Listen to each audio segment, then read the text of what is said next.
There is, a lot of talk about Warner Brothers and Amazon and Disney rolling back their DEI. Now, I think we can all reasonably believe that they're not rolling back shit. They'll just retitle things, move people around. I'm sure some of these companies are probably just getting rid of it because it's always been a pain in the ass, and this is their excuse. They're the idiots who let the wolf in the door. It's going to be tough to get them out.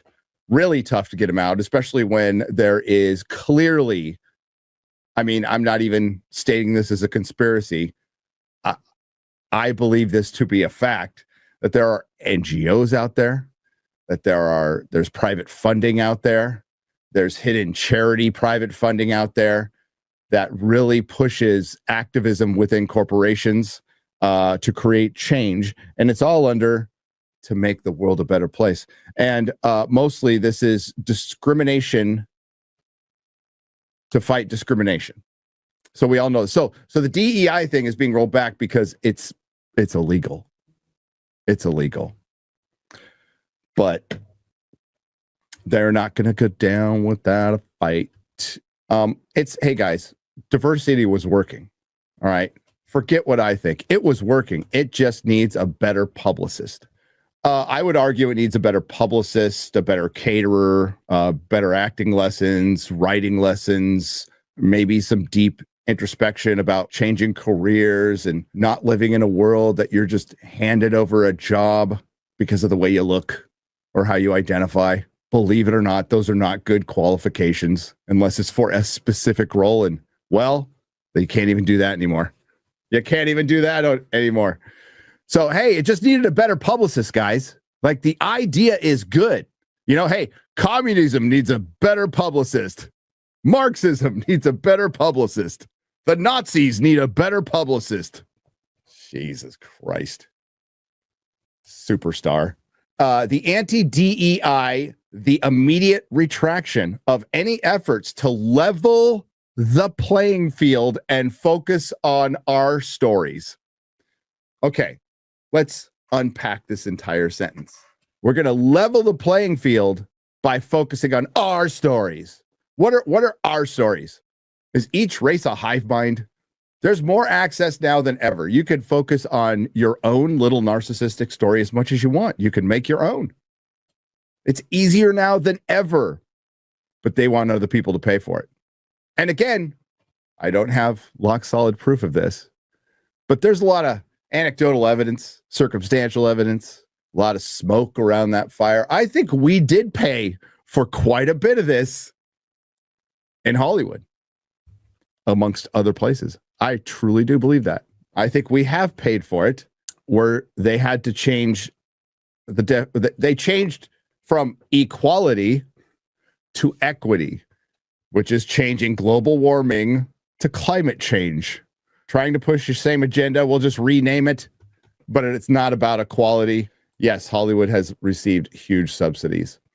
Issa Rae has been vocal about her disappointment with Hollywood's stalled efforts to tell a wider array of stories. Now, okay, been very critical of woke Hollywood, but you can't accuse them of not trying. Snape's gonna be fucking black. What are you talking about? And the situation on the front has grown even more dire since she last opined on the subject, which was last Saturday? During a Saturday keynote conversation at South by Southwest, the creator and actress revisited the subject. I've never heard of her, by the way. In the wake of many Hollywood diversity, equity, and inclusion efforts, shuttering or rebranding. Aha. See, at least they put in the rebranding there. Wow.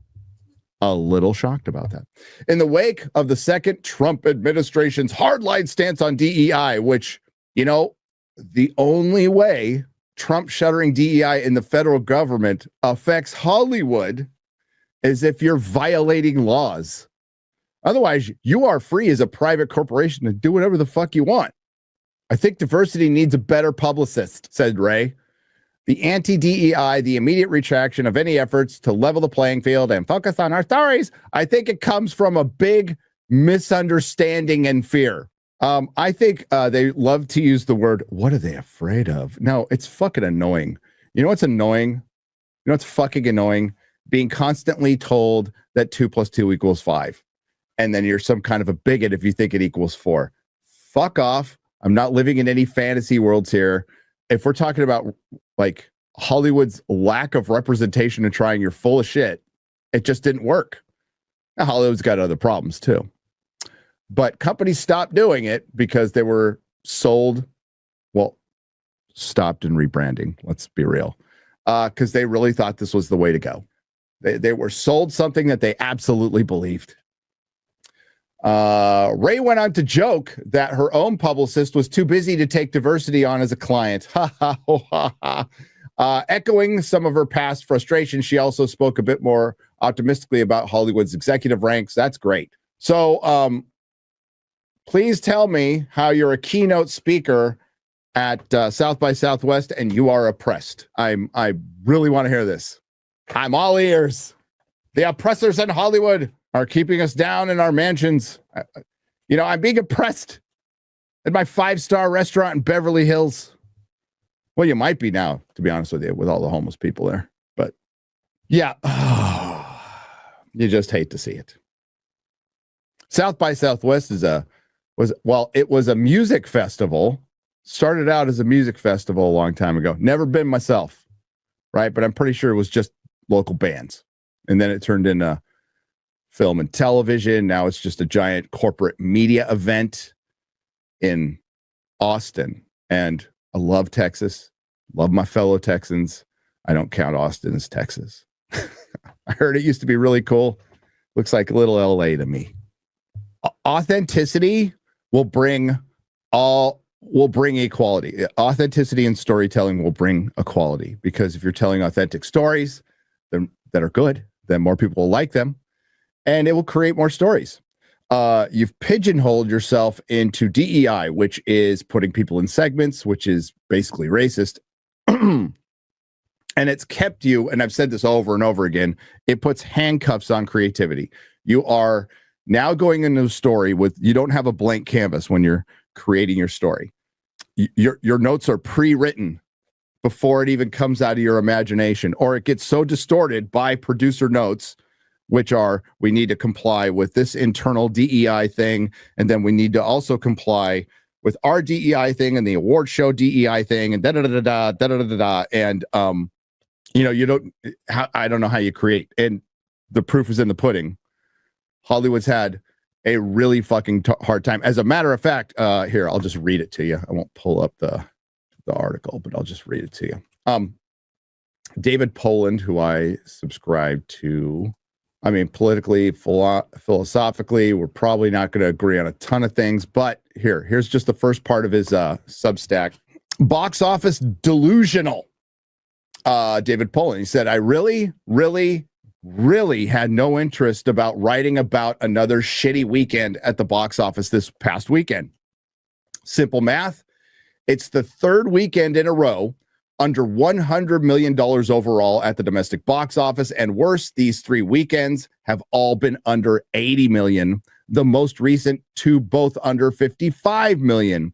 We have had only one $100 million or over $100 million weekend in our first 10 of the year. Last year, we had 3 in the first 10 weeks because March was loaded. In the great part, because the strikes in movies that were moved out of 2023 into March of 2024. That said, we are slightly ahead of last year on March 9th, 66 million, but behind 2023 by 119 million. But we are about to see those numbers look much worse, as the balance of last year's March lineup, including Kung Fu Panda 4, Ghostbusters Frozen Empire, Godzilla Kong, The New Empire. So that was last year. This year, the hopes are riding on Novocaine, Snow White, A Working Man, Woman in the Yard. Yeah, it's going to get crushed. Even if Novocaine overperforms, Snow White is stronger than anticipated. CinemaCon, the first weekend of April, the first CinemaCon in years that all the theaters are showing up, that I'm skipping this year, is going to be loaded with anxiety. even with the loaded summer on the way. And studios are blaming everything on Earth other than their programming choices, which brings me to why I'm writing today. I keep seeing all these crazy revelations for what has long been the presumed unavoidable box office failure of Mickey 17, which I saw. Deadline says sad weekend for a lofty priced original sci-fi fare with Mickey 17 opening at 19 million, but there are a few things to keep in mind. No, there isn't. It's not a good movie. So they're just comparing this year and last year, obviously, and it is a freaking disaster. Mickey 17, I went and watched it. I was looking forward to it. I like weird sci-fi. Paul Chato says it looks a little Luc Besson. I say it was trying to be Terry Gilliam, failed completely. But I really love 12 Monkeys, Brazil, freaking Fifth Element, all that stuff. I love weird sci-fi. So I'm like, oh, that looks cool. And the first trailer looked cool and it's kind of funny. And there's actually parts in it that are hilarious. It's a mishmash of really on-the-nose TDS. Whatever message they were trying to tell, there's multiple message, and it just gets gobbledygook at the end. It's gobbledygook, but I'm pretty sure there's an anti-capitalism message in there. Definitely Trump, referred to as a congressman who lost 2 elections. And if you go to the Mark Ruffalo interview that we did on Friday Night Tights, where he said, I thought this was on the nose, but apparently it wasn't on the nose enough. I disagree. I completely disagree. Robert Pattinson was good. He really fell into his role. He just couldn't save the movie. And his girlfriend was just there to become the girl boss at the end. This movie's probably not going to make its money back. It was really expensive, $118 million before marketing. Oh, just on a side note, Captain America is either the Deadline or the Hollywood Reporter finally came out and said, oh, yeah, that budget of Captain America, it's still bullshit, by the way, but they finally added marketing to that bullshit $180 million budget, which was $280 million. Now, if you watched my Why Marvel is Failing, the House is Out of Ideas, I brought up that you guys are not bringing up marketing, or they were doing it in passing, like, we're not sure what it is. Okay, so they said it's 100 million. Now, in my video, I was being very kind, and I was trying to purposefully go to the lowest estimate possible to show you how it's still not going to break even at 425, which I did. The marketing was not $100 million for fucking Captain America. It is more like $180 million for Captain America. And the budget was more like $350 million. This movie was never going to make its money back. Disney doesn't have to tell the truth. They can go out there and say, yeah, we had a budget of $180 million, the reshoots, but it's a budget. Did we say it was the budget? And they've lied before. So it's sitting at 370 million worldwide. And if people like it, I don't care. I'm just pointing out that if we want a metric on how people are not interested in this movie, maybe it's the box office. And considering that this is supposed to be a Captain America movie in brand name only, but still a Captain America movie, they expect it to do better than something like Ant-Man. And it's not.